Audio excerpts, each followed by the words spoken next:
আহলি বাইতি আজমাইন। মাননীয় স্পিকার, আমাকে সুযোগ করে দেওয়ার জন্য আপনাকে অসংখ্য ধন্যবাদ। আমি সর্বপ্রথম মহান আল্লাহ তাআলার শুকরিয়া আদায় করছি।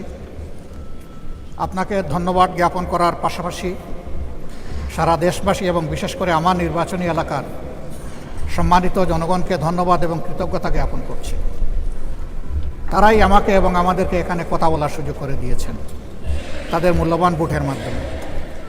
আমি গভীর শ্রদ্ধার সাথে স্মরণ করছি 47, 52, 71, 90 শাপলা চত্বরে সম্মানিত শহীদবৃন্দকে এবং ফ্যাসিস্ট আমলে 15.5 বছর যারা নির্যাতিত হয়ে দুনিয়া থেকে বিদায় নিয়েছেন, লড়াই করেছেন, আহত হয়েছেন, পঙ্গু হয়েছেন, আয়নাগরের বন্দী হয়েছেন, বিভিন্নভাবে যারা নিগৃহীত হয়েছেন, বিশেষভাবে আমি গভীর শ্রদ্ধার সাথে স্মরণ করছি 24 জুলাইয়ে যারা বুক চিতিয়ে লড়াই করে আমাদেরকে আজকের এই সংসদ গঠন করার সুযোগ তৈরি করে দিয়েছেন।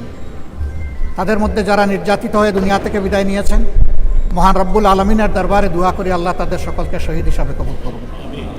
যারা আহত পঙ্গু হয়েছেন আল্লাহ তাদেরকে সুস্থতার নিয়ামত দান করুন। আমরা সকলের প্রতি গভীর শ্রদ্ধাশীল, কৃতজ্ঞ, ঋণী। আজকের এই সংসদ গতানুগতিক কোনো সংসদ নয়, এটা 24 রক্তের উপর দাঁড়িয়ে থাকা একটি সংসদ। আজকে আপনি মহান সংসদের স্পিকার বা অভিভাবক নির্বাচিত হয়েছেন এবং আপনার সাথে ডেপুটি স্পিকার হিসেবে জনাব কায়সার কামাল সাহেব নির্বাচিত হয়েছেন। আমরা দুইজনকেই অভিনন্দন জানাই। মাননীয় স্পিকার, বাংলাদেশের স্বাধীনতার পরপর 55টি বৎসর আমরা অতিক্রম করে এসেছি। এই দেশের সংসদ এবং সংসদীয় রাজনীতি সত্যিকার অর্থে খুব কম সময়ে কার্যকর ছিল। অল্প যেটুকু সময় ছিল জনগণ তার সুবিধা পেয়েছে। বেশিরভাগ সময় ফ্যাসিজমের কবলে পড়ে এই সংসদ ছিল অনেকটা দামি সংসদ, অকার্যকর।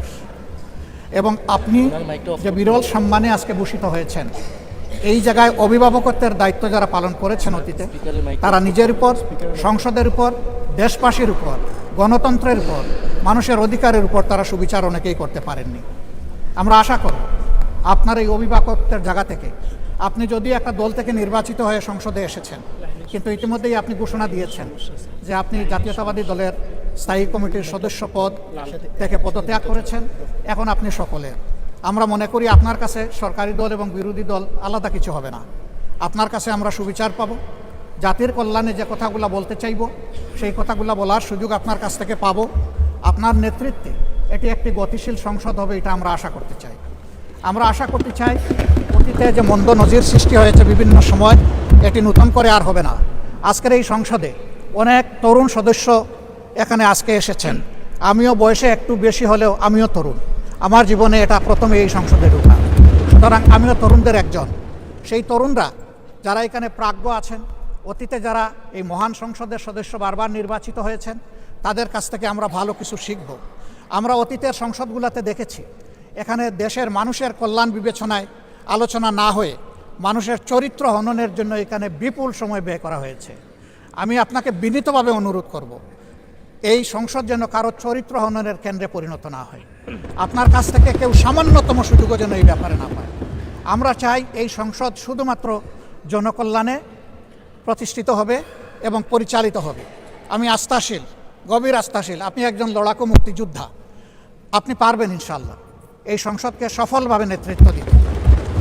আমরা আপনার সঙ্গত প্রত্যেকটি বিষয়ে কথা দিচ্ছি, আমরা আপনাকে সমর্থন দিব, সহযোগিতা দিব, আপনার জন্য দোয়া করব। আমরা আপনার কাছ থেকে শুধু ইনসাফ আশা করব। আপনি যদি এই সংসদের উপর ইনসাফ করেন তাহলে 18 কোটি মানুষের উপর ইনসাফ করা হবে। কারণ রাষ্ট্রের গুরুত্বপূর্ণ 3টি অঙ্গের এটি হচ্ছে সবচেয়ে গুরুত্বপূর্ণ অঙ্গ। এই অঙ্গটা যখন সুস্থ সবলভাবে পরিচালিত হবে, বাকি 2টা অঙ্গ সরাসরি সেইভাবেই কাজ করবে। মাননীয় স্পিকার, আবারও বলি, জুলাইয়ের রক্তের উপর দাঁড়িয়ে এই সংসদ, জুলাইয়ের একটা প্রত্যাশা ছিল, একটা